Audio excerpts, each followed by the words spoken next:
Welcome in, Cowboys Nation, to the Game Day Live post-game show where the Dallas Cowboys did one thing, only one word I can really describe here: dominate. Absolutely dominate the New York Giants to the tune of 40-0. It's Game Day Live post-game show. I'm your guy, Skywalker, still here with my boy, my bro, the big homie, former Dallas Cowboy, Jesse Holley. And man, I'm kind of at a loss of words of how perfect this game was. But my goodness, Jesse, 40-0. They make a statement, I think, to the rest of the league. What do you think? Boy, what's the team mantra this year that they use? Carpe Omnia. Seize everything. They got everything. They took it all. They came in, they got everything. Whatever the Giants had, Deboed them. They packed that up, and they took everything. This was a completely dominating performance. Yes. It was one. I mean, you and I briefly said it before we came on. We was like, oh, this won't be a long show because there's nothing to debate. There's nothing to debate. There's nothing to truly criticize. There's nothing. It's so one-sided. It's so lopsided. Just like, honestly, I love the outcome, but for what we do, I hate it because we have nothing to talk about. Well, the post-game show might be a little bit easy, right? But boy, the content going to be beautiful this week. Oh, the content's going to be beautiful when we get a chance to break it down throughout the week. But like for what we do now, first of all, you sit there, you're like, oh, boy, a 12 noon for this. If this time you gave me a 12 nooner, we'd be, you know what I'm saying? We'd be sleep. But now we got to be up late to discuss the meme that I saw, throwing a damn towel. If he dies, he dies. I posted one from the Batman movie where Bane was like, oh, I wonder what's going to break first, your spirit or your body. Like, this was a complete and utter domination from the Cowboys, especially defensively, but, I mean, all across the board. From the start to finish. Yeah. Like literally the very last possession, the defense was out there cracking dudes. Yeah. I mean, absolutely cracking them. Daniel Jones, 15 for 28, 0 touchdowns, 2 interceptions, sacked 7 times, probably hit about 15, and they took away a couple sacks because of penalties at the end. But this pass rush was just unbelievable. It was unbelievable. It showed to me, and I'll talk about this all week. I get it. The Giants' offensive line is not great, but let me tell you why I think this pass rush is the best pass rush in the league. Because the talent, because there's other teams that have the talent, right, to go with it. But the Cowboys match the talent with the play caller, Dan Quinn. He knows how to get these guys home, and he got them home, man. And the Cowboys racked up 7 sacks and absolutely dominated Giants like I've never seen in an opening day. I believe the last time the Cowboys went to the Super Bowl, they beat the Giants 35-0 in 1995. Well, they outmatched that 40-0. I mean, like you said, this was complete and utter domination. 7 sacks, 2 interceptions. Think about it. Our one finesse player on his defense is Trayvon Diggs. His 2 biggest plays came from hustle and physicalness. He had the early hit on Saquon Barkley, popped the ball in the air, caught, returned for pick 6. And then he had the pass gets caught, a Hodges catches it, and he runs him down from behind, punches the ball out for another turnover. I mean, when you get Trayvon Diggs playing a physical style of football, and he's probably the one finesse guy on this entire defense, I mean, down to the last snap, Deron Bland comes up and lays the boom to end the game. I mean, Marquise Bell, listen, I know I know that Dono is in the mix. Wait a minute. But you better hurry back soon, my brother. You better hurry back soon. Okay? We'll be having these conversations, but this is a whole different conversation. But you're right. Marquise Bell, Wanye Thomas, Deron Bland, these young guys in this secondary showing up. But hey, over there, the old head just casually getting an interception, just casually breaking up passes. Stephon Gilmore made his presence felt, and he does it in kind of like a yawning way, right? Like you Yeah. just forget he's over there, and no longer when plays are breaking down are we seeing big plays on the other side. We talked about this, right? Where Anthony Brown might be giving up, or Boss Man Not Fat might be giving. No, Stephon Gilmore is right there locking things down, and then obviously Diggs is on the other side. So it's just look, 3 turnovers once again. Can the Cowboys do something that is unprecedented? Lead the league in turnovers for the 3rd consecutive year. Game 1, they've got 3, and they could easily have 4 if Hooker doesn't drop the pass. Yeah, and if I'll speak for Jesse Holley. My expectations coming into this year was Super Bowl. They did not do anything to tamper my expectations. No. It only added kerosene, lead, fuel to put on this fire. The more you see this team play, the more you're like, if they don't. I know it's early and football's fluid and things can happen throughout the year and all that kind of good stuff. But the way this team came out tonight, whatever the national media narrative that they had, they were going to paint. Oh, the Cowboys are still. They're scrambling to rewrite those narrative now. They got to have a whole different narrative they're going to write in the morning, from quarterback play to this defense to Mike McCarthy to the Cowboys overall in general. If they wasn't feeling like the Cowboys can go to the playoffs and the Super Bowl now, before, again, I know it's early. It's week 1, long season.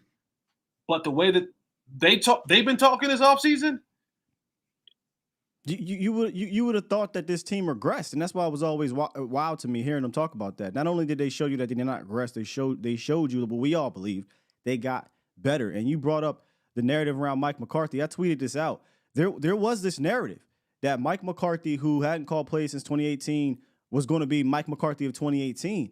And to me, you just weren't paying attention to the Dallas Cowboys. There's no way. You could have been paying attention to the moves that they made, to what they were doing at camp, and what they showed you in preseason, to think that he was going to come out here and be the stale Mike McCarthy he was in 2018.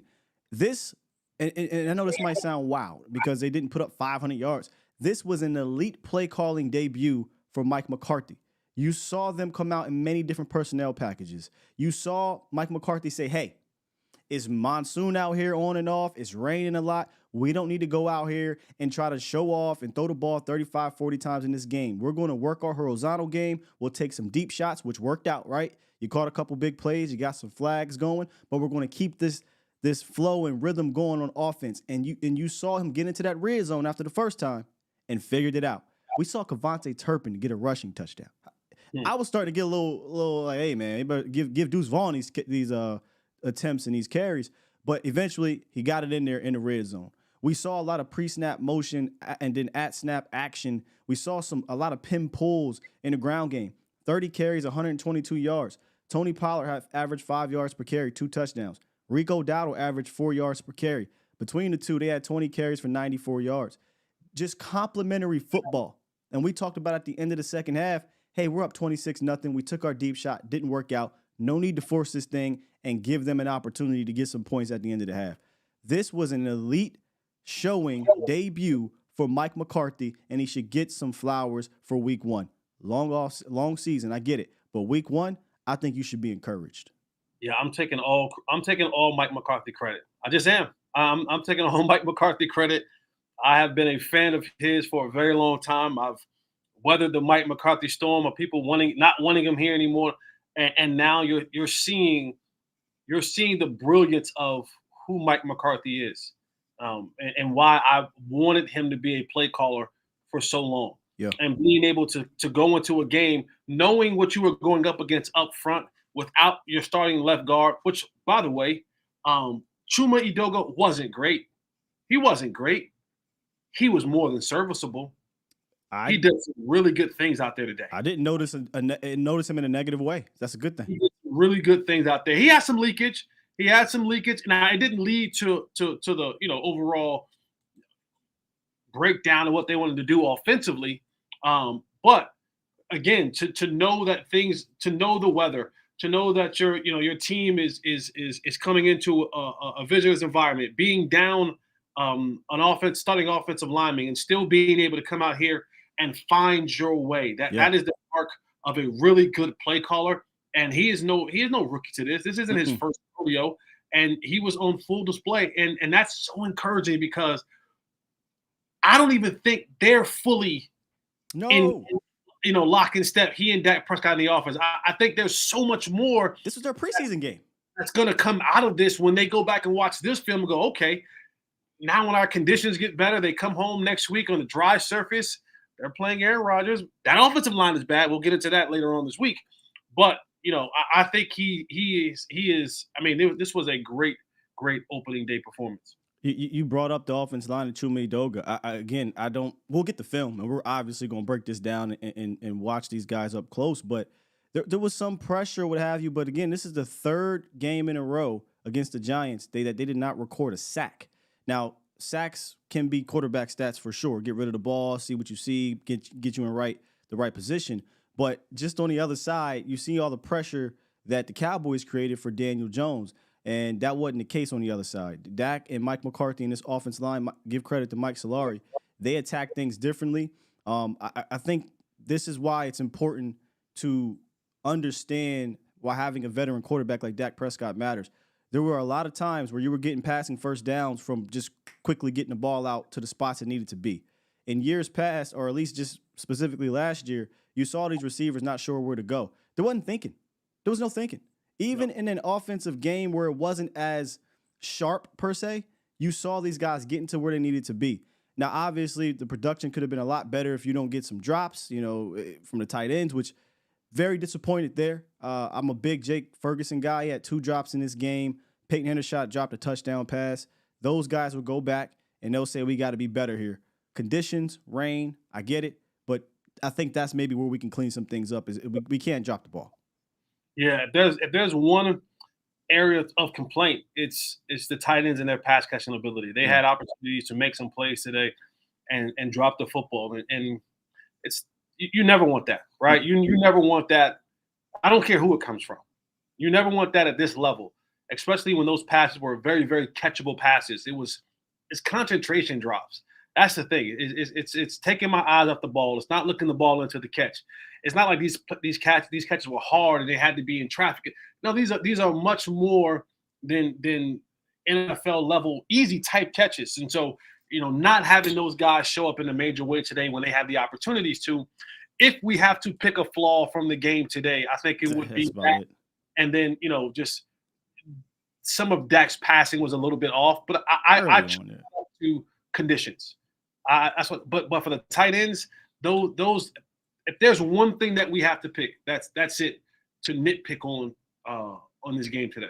Yeah, and again, for me at least, coming into this game, I was figuring this offense would have a little rust, but they started off 3 for 3. If we're being honest, they started off 3 for 3 in points. Is what I'm getting at here. Mm-hmm. And then I think they knocked off the rust, but the conditions kind of came into factor. And look, we play. It's the Jets next week. We'll get into the Jets. That's indoors.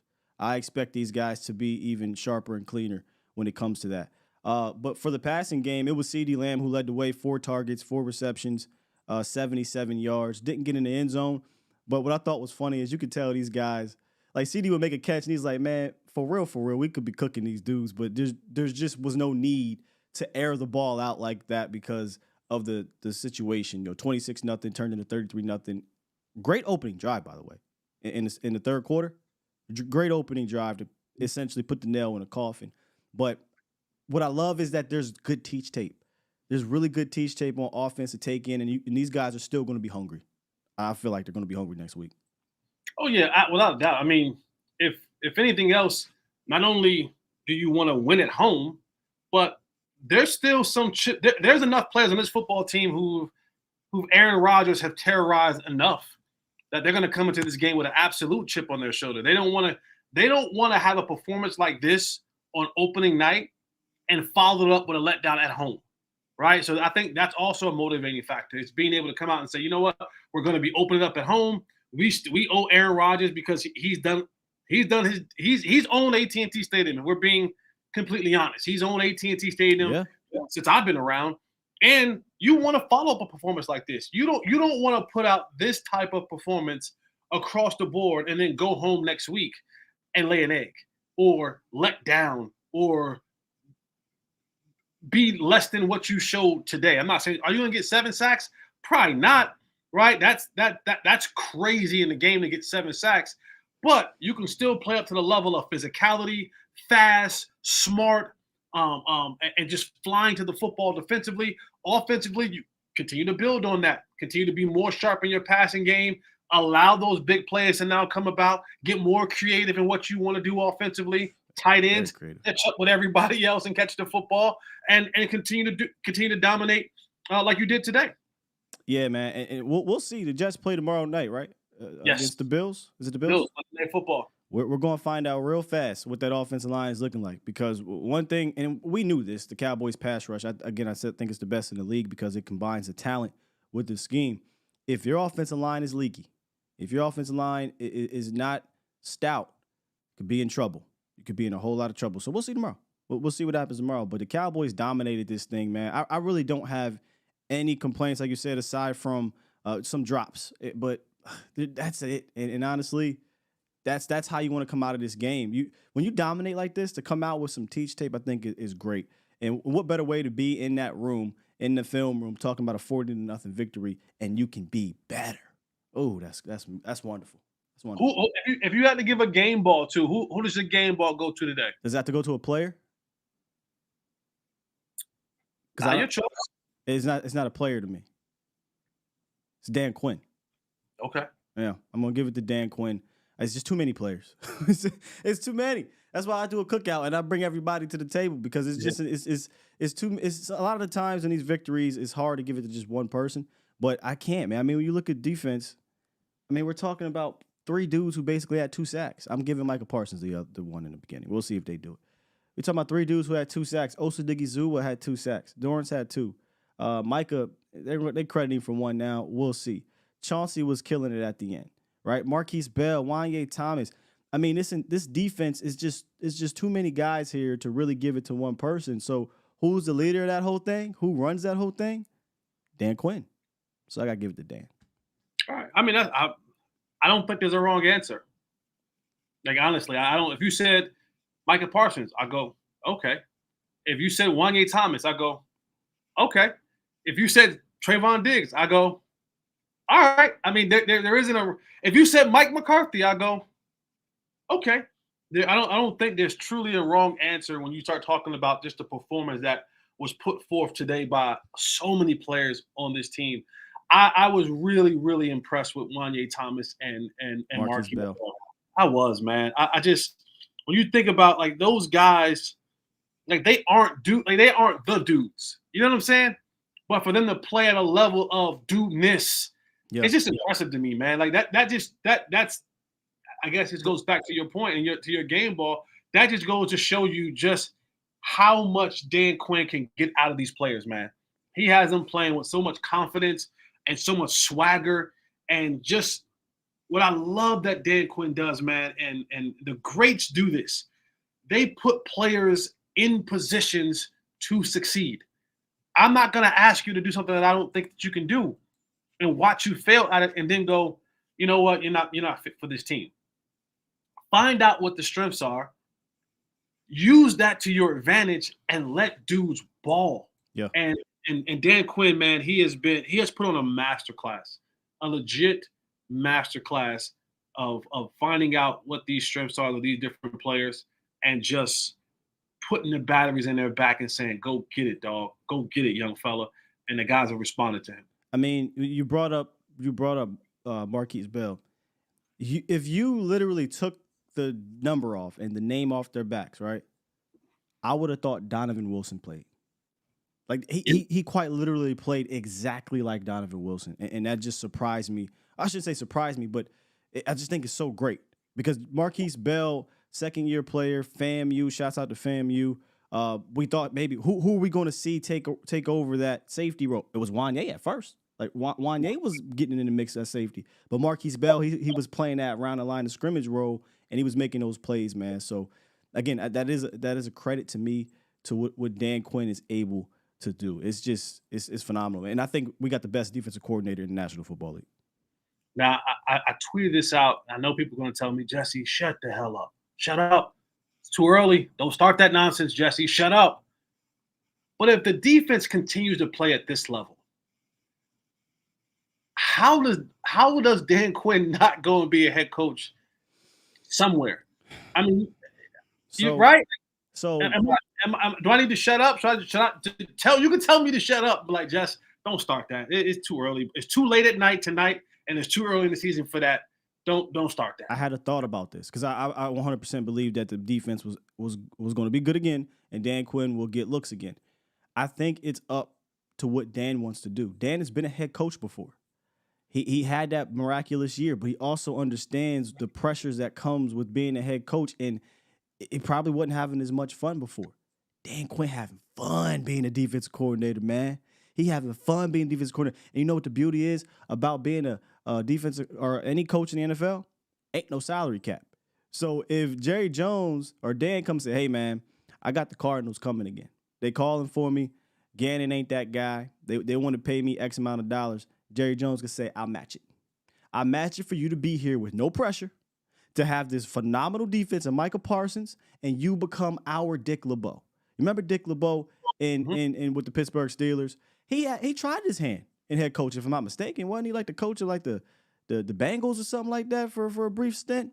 And then next thing you know, Dick LeBeau is just, he's the longtime Steelers defensive coordinator. Jim Johnson, B.R. Jim Johnson, B.R. Dom Capers, guys, they might have dabbled in head coaching, speaking of Dick LeBeau and Don Capers, but then they just said, you know what? I'm great at this. When you're a head coach, it takes so much more that you're doing. It's Dallas. It's Micah. He's going to be here forever. Diggs is going to be here for a long time. You are amazing at what you do. You're getting comfortable here. I say, why not? Let Jerry Jones match whatever they offer him out there to have no pressure. Dan Quinn will never have pressure on him as a defensive coordinator. A head coach. Dick LeBeau, he was the Cincinnati Bengals head coach 2000 to 2002. Yeah, and then he left, went to Pittsburgh, and was a long-time defensive coordinator for Pittsburgh. Yeah. Be our Dick LeBeau. Came back to Pittsburgh for 10 more years. That's what I'm saying. That could be Dan Quinn. Yep. I agree. I'm just asking the question. That's me pleading. He ain't hear me right now, but I'll send this to him. Dan, please stay with Dallas, dog, and just be our Dick LeBeau, man. You don't need to be no head coach. All right, man. You went to the Super Bowl, you lost. Get another Super Bowl as a defense coordinator. That's what I'm saying. It's a fair question. They'll be knocking at his door. They will be not knocking. They will be trying to. What's the Jones that the cops use? The Ram or something? Yeah, the Ram. They're going to be ramming at his door, trying to knock it down. Please be our head coach. I just need Jerry to go ahead and open the check. What you want? What you need? I got you. Stay here. But the Cowboys get a dominant win over the New York Giants, 40-0. We will be breaking this thing down all week. Jesse will be let them know where you'll be breaking it down because you're everywhere. Man. I'll be on Hanging with the Boys, DallasCowboys.com every day this week, 1 p.m. Central. I'll be with Believe Cowboys tomorrow morning at 9 o'clock, and later on this week, Friday, I believe, at 9 o'clock. And then I'll be doing my own show, Unfiltered with Jesse Holley, 3 times this week. So I'll be breaking this thing down in multiple places all this week. You can find me at Mr. Fourth and Long on Instagram, on YouTube, on Facebook, on Twitter. And all my shows will be on YouTube. So go check out, especially Unfiltered with Jesse Holley. Go check that out, man. I get my bag. I really truly get my bag on that one. Please do. With Jesse Holley. I think it's such a unique pod, bro, because it's like a solo show, and you have obviously your experience in the league, plus your experience as just a human being, and combining it without having other things kind of distracting you. I think it's a great listen, man. So I definitely urge you guys to go check out Unfiltered with Jesse Holley. Thank you, man. As for me, you can find me tomorrow morning. We are definitely having a cookout. I mean, I don't know that I'm gonna have enough seats at the grown folk table, bro. I don't think it's gonna be enough seats, but it will be a fun morning show. I want to hear from you guys when I open up the phone lines. It'll be a Victory Monday, the very first of what we believe will be many. And then you can catch me after that, about 3:06-ish on the volume. My guy Vosh Lombardi, who is actually live right now, breaking down this game as well with his reaction. So make sure y'all come on through this whole entire week and kick it with us as we break down this beautiful victory. Before we get into talking about that bad man, that damn boogeyman, before we get to the boogeyman, we're going to deal with us being the boogeyman tonight in this whooping 40-0. God, it feels good. 40-0. It feels real good. Last time the Cowboys had a shutout, what was it with Bill? Was it Parcells? No, just in general. Did they shut out Minnesota? Was it was like 40 something in Minnesota? What was they scored? I think they scored some points. It wasn't a shutout, but it felt like it. I don't know when they had. This is the first shutout with Dan Quinn. Yes. So there's that. Okay. Here's that. All right, Cowboys Nation. For Jesse Holley, I'm Skywalker Still. We will see you guys. Oh yeah, we get. You better not. You better not. Woo! Cowboys take it down. See y'all tomorrow morning. We out of here. We out. I'm in my zone, on the road to the Super Bowl. Every game on the schedule crucial, take a toll. It don't matter if we at home or on the road. You try to tackle, I'll truck a sucker and take it soul. I'm staring at 4th and goal, gotta find an open hole. A line back and just close the hole I was supposed to go. So now I'm thinking my centers are all pro, so I trust he can make a walk for wherever the ball go. Yeah, it's 5 seconds on the play clock. The crowd was loud, but they stopped. Now it's time to